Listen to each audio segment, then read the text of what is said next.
Welcome, everybody. This is two EdTech guys take questions and share cool stuff. Episode 27, I believe, which is kind of fun.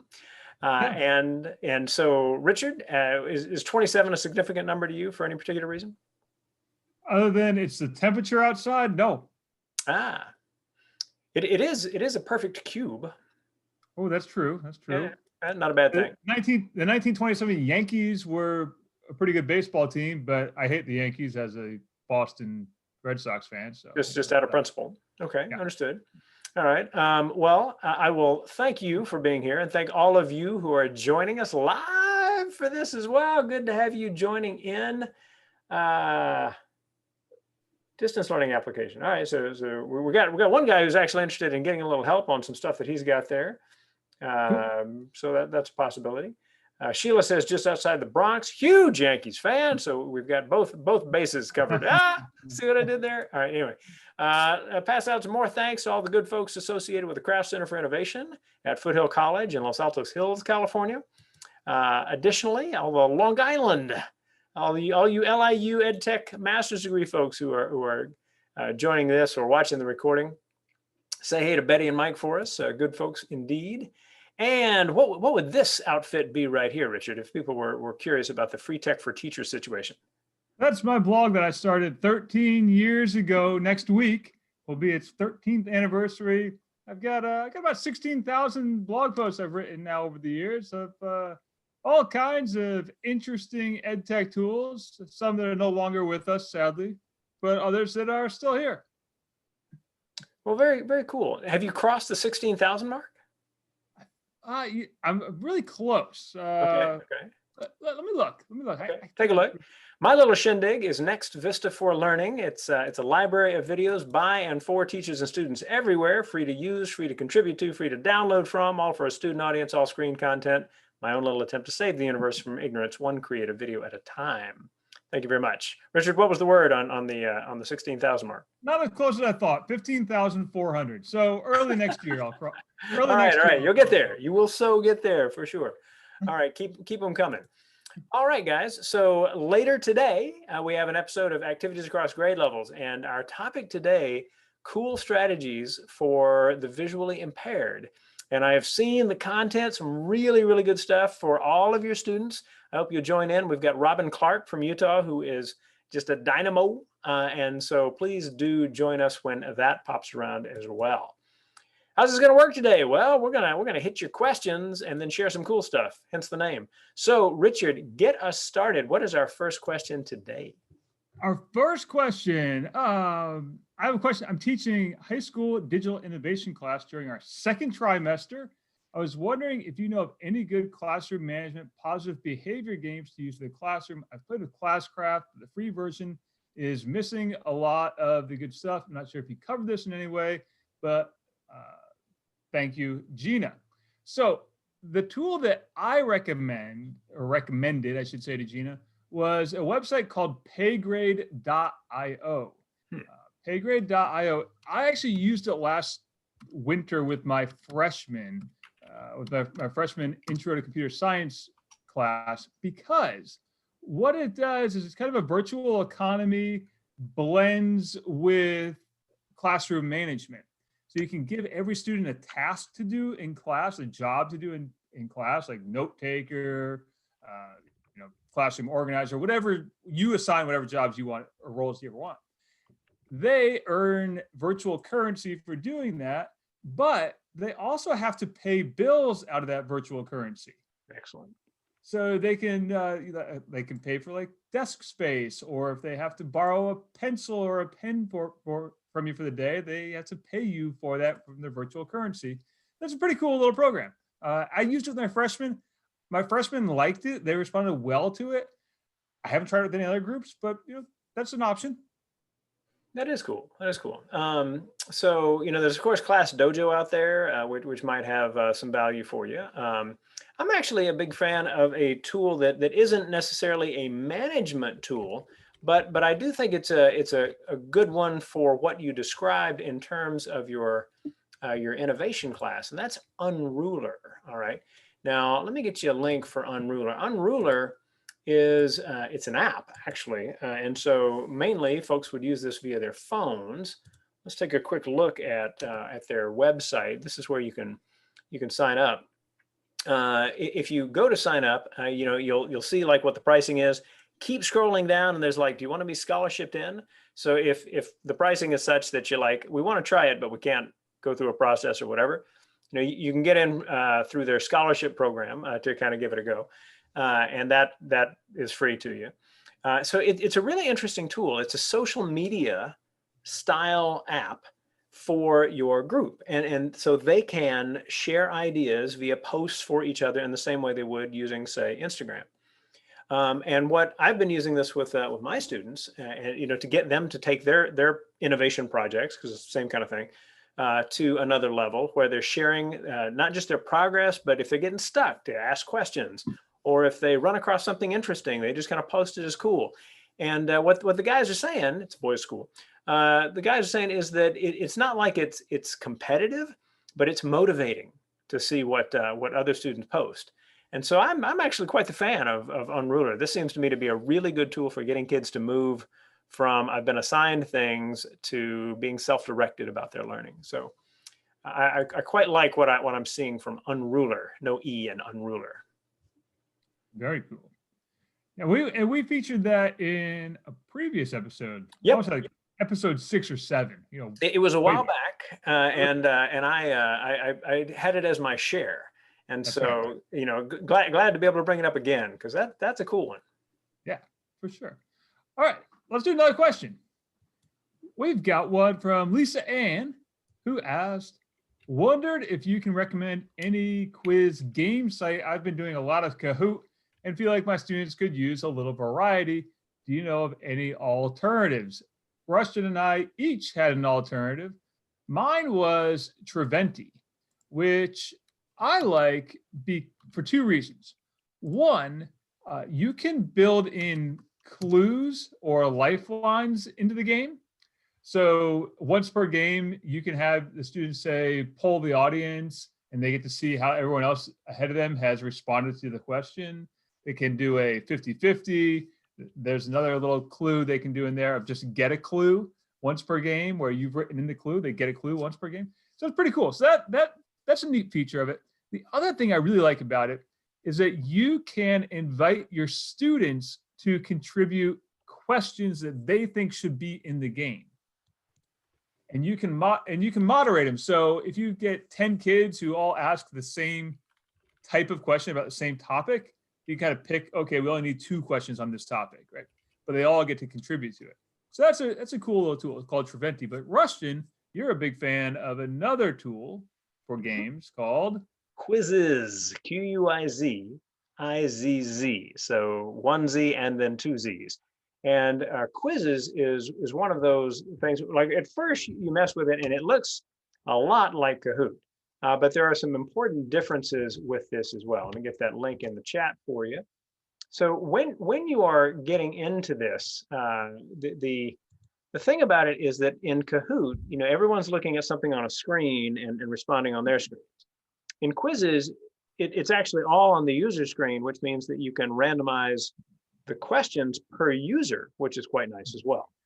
There's a load of stuff that's been created by others, so a lot of good materials already out there, and they've got some real good options related to you know, what you do related to you know, just kind of getting you know, getting different, you know, memes or whatever else. I mean, so they've got some good choices there for sure.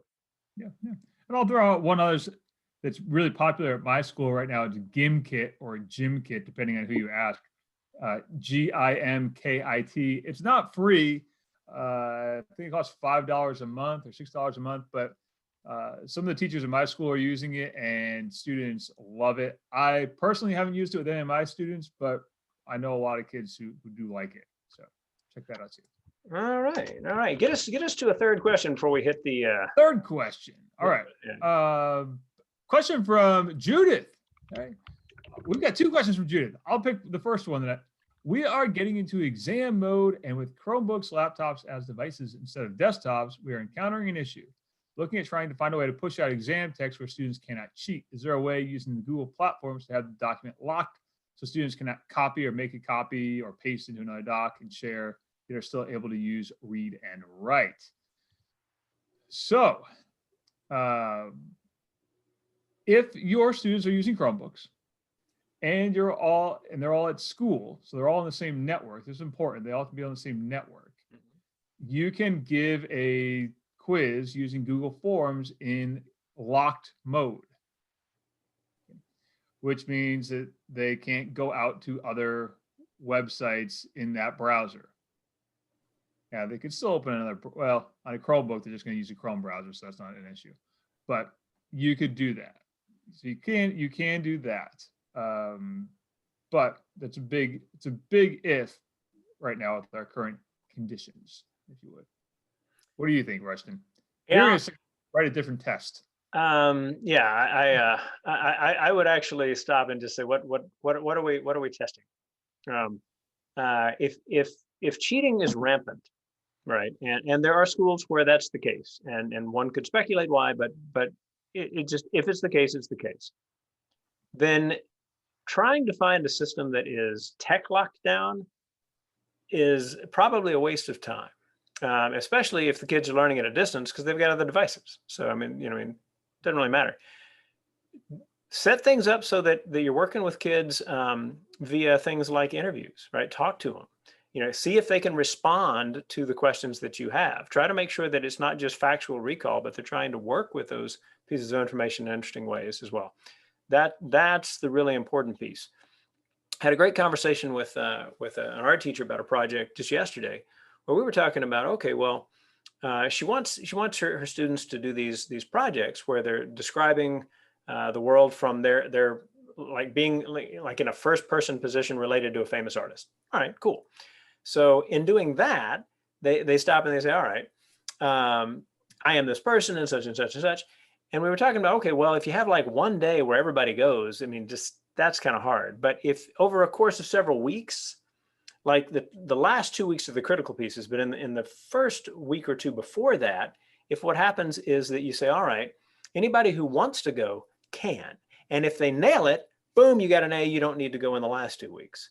If there's any problem, you say, okay, so, here are the things that you'll need to up your game on, but you'll be able to do it again in the last 2 weeks. So they don't lose anything from trying, but having tried it, they might even like get the A they want. And everybody gets to see somebody give it a shot and hear the feedback. So everybody's game gets better because you're giving that kind of feedback in this kind of Coliseum kind of environment that's really kind of fun for people. And just putting a follow-up about copying the documents. If you are using Google Docs, you can prevent further sharing of the doc itself in your sharing settings. You can, there's a little that little gear icon, and you can prevent the viewers from the option to download, print, and copy if you want to. To the extent that helps. Right. There is that option. All right. So we've tackled that question, I think. Where are we at? Where are we? Where's our time? We are right at a big K you're about to explain to us, I think. A big K, and the text didn't show up in the slide. So it actually maybe, all right. Interesting, big K there. All right, so talk to us about this big K. All right, so this big K is for a website called Knowt.io. Oh, there it is. Yeah, I just hadn't refreshed at the right time. Okay, so it's Knowt.io, and what this does is it lets you take your documents and it will turn them into sets of flashcards, but also quickly turn them into sets of practice quizzes and activities that you can distribute to your students. Wow. They have a new teacher platform they just rolled out a couple weeks ago, and you can actually import your Google Classroom rosters if you want to, or your kids can use any old email address that you want them to sign up with, or even if they don't have an email address, just give them a class code. Either way, the really cool thing about it is you take any document, you got your Google Doc, you got your Word doc, doesn't matter, or you can create a new document from scratch with their word processing tool, write it all up, it automatically extracts, okay, this is a header, this is a new paragraph. It does all that, turns it into flashcards, and turns it into multiple choice, true, false, matching, fill in the blank questions, and depending on the document, it'll even do sequencing questions. Wow. Very cool. Developed by some college kids at Rutgers, some students at Rutgers. So, That's cool. That's very cool. Yeah, I had not heard of Knowt. yeah, very cool thing. All right. All right. Well, that goes down as a cool share. Thank you, Richard, for that. Let's see. We're getting some love in the chat on that front. Some ha-ha-has, but I think that was the last piece. All right. All good. Let's hit another question. What we got? All right. Another question. What do we got? All right. All right. What software or online service can I use to let parents vote?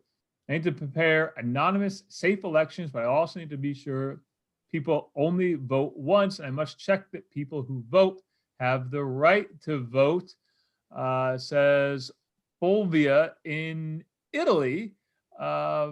This sounds like a question More of a for process in a sense, really. You know? yeah. It's definitely a process. Mhm.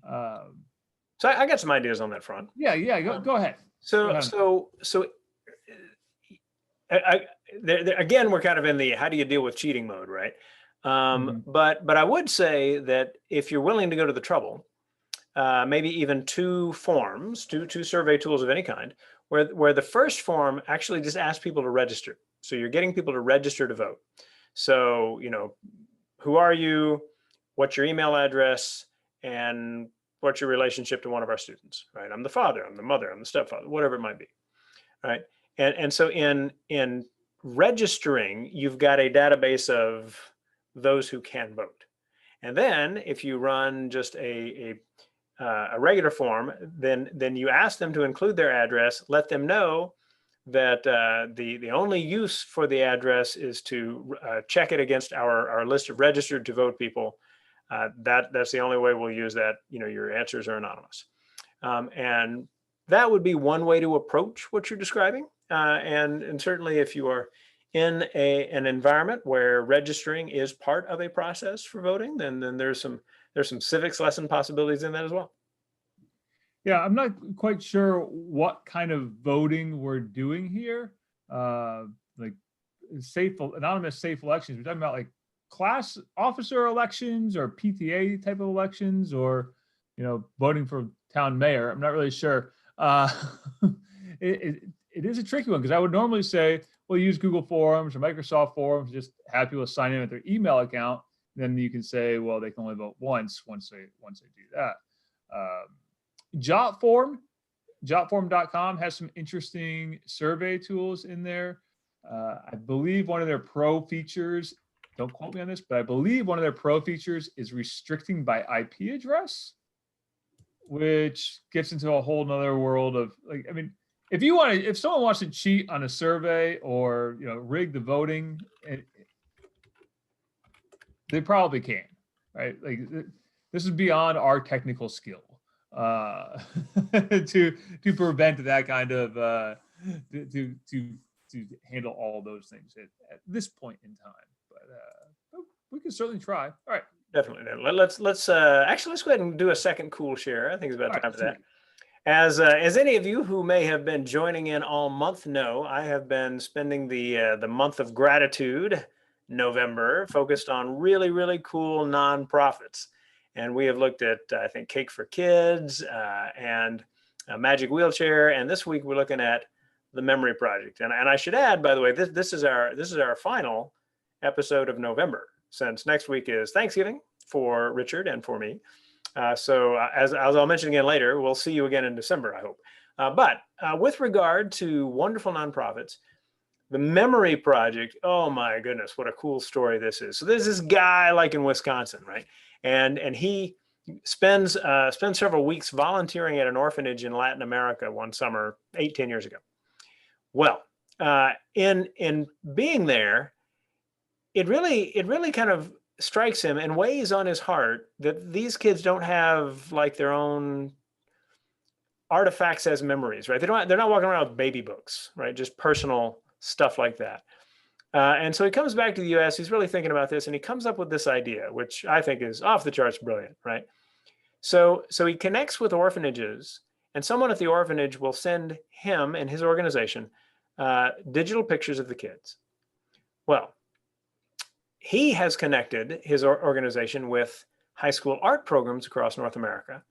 And the high school artists will paint the portraits of the children in the pictures. They send those portraits back to the organization sends them back to the orphanages. And what you see there in that slide is a little boy. He's seeing the first portrait of himself in his life, right? How amazing is this story? I mean, that there are people out there that are that cool. Ah, my God, I love it. I love that there are people who do this, you know. So when I think of like a really cool share, I'm thinking about the good that people do to let us know that, you know, the good is out there, which sometimes, especially during a pandemic, can be hard to remember. My cool share for the week. Very cool. And Judith says, "Where is the Kleenex?" I know. I totally get you. This is get you weeping kind of stuff, but I love it. Yeah. All right. Well, now that Rushton's made us all cry. Right. Yeah. Talk to us about questions. We got some more questions in here. Well, we got more questions. We got more questions. This one came from Chris. Are there any replacement ideas out there for Google Expeditions to be able to use the phones and glasses we have now? Yeah, I've gotten this question in a few different forums this week because last Thursday afternoon or last Friday afternoon, Google announced that they are putting the kibosh on the Google Expeditions app and also the VR tour builder, which is a bigger loss, I think. VR Tour Builder was a very, very cool tool. But to get to the answer to Chris's question, there are other sites out there, like Sites in VR, which is exactly what it sounds like. Sites in VR is a collection of places around the world that you can view in virtual reality. The other thing to keep in mind is that Google isn't truly getting rid of all those expeditions and all that footage. It's just moving into the arts and culture app. So the Google Arts and Culture app will still have all that stuff, but it won't have the guided, the thing that I think is a bummer is it won't have the guided mode anymore, right? So in Google Expeditions, the teacher can guide the students along. The Arts and Culture app doesn't have that capability. Maybe they're going to add it in later, but currently it doesn't have that capability, which I thought was always good as a classroom management piece because you could pause what the students were looking at if you needed to like kind of refocus them if they've all gone off in the willy wax and you need them back. It's always good to be able to pause it. Another thing to keep in mind, if you go to YouTube, you can search in YouTube for virtual reality enabled videos. Yep. Skunk Bear is one of my favorite channels for that. It's a PBS channel. Skunk Bear has a lot of stuff that's in VR. Discovery does a lot of stuff in VR. National Geographic does a lot of stuff that's viewable in VR. Really cool stuff there. So just look for that little VR or 360 icon when you're doing your YouTube search. All right. Well, you got my thoughts on that one as well. So I'm gonna just grab that Skunk Bear channel, get that in our links, and let's go ahead and head to the next question. All right, next question. Here we go. Joanne asked, ABC, which I use frequently, is no longer available. She's talking about the ABC Word Cloud app. It's no longer available. Do you have any alternatives? Yeah, a bunch of alternatives for ABC. For if you're looking for a word cloud tool, there's a Google Docs add-on called Word Cloud. You can use that. What else do we have out there that I've used in the past? Wordle, of course, is probably where it all started. Tagxedo, Tagxedo is a good one. There's another one out there. I put together a list of them. I'll just share my list of them. But yeah, there's a bunch of them out there, and they all do pretty much the same thing. One other thing that I'll add though, and I mentioned this a couple weeks ago, consider using Poll Everywhere inside your Google Slides or inside your PowerPoint slides, and have students just respond with 1 or 2 words, and then you can create a word cloud of student responses. I've been using that a lot this year, just as a way to get a sense of my class, kind of a mood cloud, if you will, of how do we feel about the weekend, or how do you feel about, usually I just say, how did you feel over the weekend? This is most of it I've been asking my kids lately. Or how do you feel about online learning? And just get a little word cloud going. So, if you want to get a little more sophisticated with the word clouds, Stanford has like a word sift thing that they put together that is really quite a cool little tool. And you can really kind of get into some serious detail with it. They posted at wordsift.org. So let's get that in the chat while I also make sure we've got that in our links page, because we always put our links into a doc, and that is linked in the email. Well, actually, I send out an email to everybody who registers. And if they follow the link in the email, they get to where the recording is, where the slides are, and where the links are. All of those things for you. I do that for you. If you're like, no one ever does anything for me, that's beautiful. Back to the Kleenex. All right. So feel free. That it's a kind of a sophisticated word cloud option shindig is that. All right. How are we doing, Richard? Do maybe one more? Do we have time for one more? We've got one more. In fact, we're going to get one that we missed last week. I just remembered this one. So I wanted to grab it. Sorry. And by the way, we're gonna jump into Jesse has a question in the chat as well. So if we can. Okay. All right. Oh gosh, sorry, I missed it. Oh, okay. Options for breakout rooms. Sorry. I like to know something on breakout rooms. I hope that's the correct name. That was about the breakout. Sorry. Totally messed that one up. That wasn't the question I was looking for. There was a question last week about breakout rooms and doing online breakout rooms. And I forgot who asked the question when we didn't get to it. But anyway, question was, how do you make an online breakout room? Breakout EDU has templates for doing online breakout activities, but you can also do the same thing in Google Forms or Google or Microsoft Forms if you use branching logic and data validation or response validation, in which you specify the answer has to be X number of characters, or the answer has to be written in a certain format. And that way, if the answer is not written in that format, you can't unlock, if you will, the next piece of the puzzle. And flippity.net actually has a template for doing that in Google Spreadsheets as well. So that was the question I wanted to get to, and I forgot who asked it, but it was about breakout rooms digitally, and that's how you can do it. So. There is also on the Next Vista guidance page a webinar. It's like the second one down at the moment, and it is all about using Zoom's breakout rooms.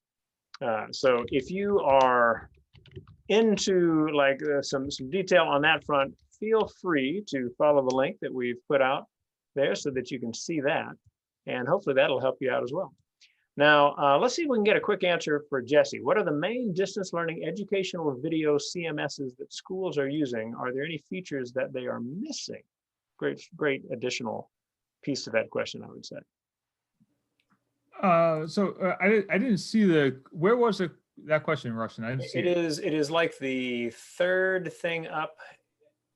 Oh, okay, I see it. Yeah, now I see it. Sorry, I was looking in the question, the Q&A thing. Oh, got it. Okay. All right, main distance learning educational. So there's like SchoolTube that's out there. There's Next Vista for Learning. Next Vista for Learning, no ads at all at Next Vista for Learning. But if you need to be able to upload videos immediately, we're not the right one. Right. There's a TeacherTube, which is kind of swimming in ads, and so SchoolTube is kind of the one I know. But I mean, you can use Google Drive as well, right? I mean, just keep your videos there. Well, what I tell people to do, if they're looking for an option that's not YouTube and not loaded with ads like is it SchoolTube or TeacherTube? Teacher tube. What I say is, you can use Vimeo. Spring for a Vimeo account, it's like $7 a month, Mhm. or maybe get your school to pay for a larger account. You can use Vimeo. The other thing that I say is, most schools are either using Google Drive, G Suite, or using Office 365, and then they have OneDrive. Yeah. And both of those are great for sharing your videos and not having to necessarily make them public. Truth. Jesse, we hope we gave you some good ideas on that front. As we are winding down fast in terms of time, I'll zip through the remainder. We hope you are taking care of yourself so that you are in the proper position to take care of a kid when creativity is required, when it happens to us all the time. We'll also get the Next Vista newsletter link in the chat. That is of interest to you for perhaps a couple of reasons. One, there's plenty of good content that we put out with that each month. But if you sign up today, you might win a Starbucks card for having done so. Woo! So that's kind of fun. All right, so feel free to give that a look. Nextvista.org is a library of videos that we hope you'll take a look at, and we hope you will like the newsletters as well. I've got a blog at Inspiring Improvement, and I've written some books on getting better as a teacher, getting your school better, and using tech to become a better leader. And so if any of that is of interest, just stay in touch with me. I'm happy to help you out. Talk to us about this, Richard. All right, so EdTech Handbook, 64 pages of my favorite EdTech tools and tutorials. And this week was Geography Awareness Week, so I'll highlight that in there are 10 ideas for using Google Earth across the curriculum. It's not just for social studies teachers. So check that out. It's inside the Practical EdTech Handbook, which is free when you sign up for my newsletter. Or you could subscribe to my YouTube channel and you'll find videos on all kinds of things. I made a video earlier today about how to find Google Earth files, actually. Very nice.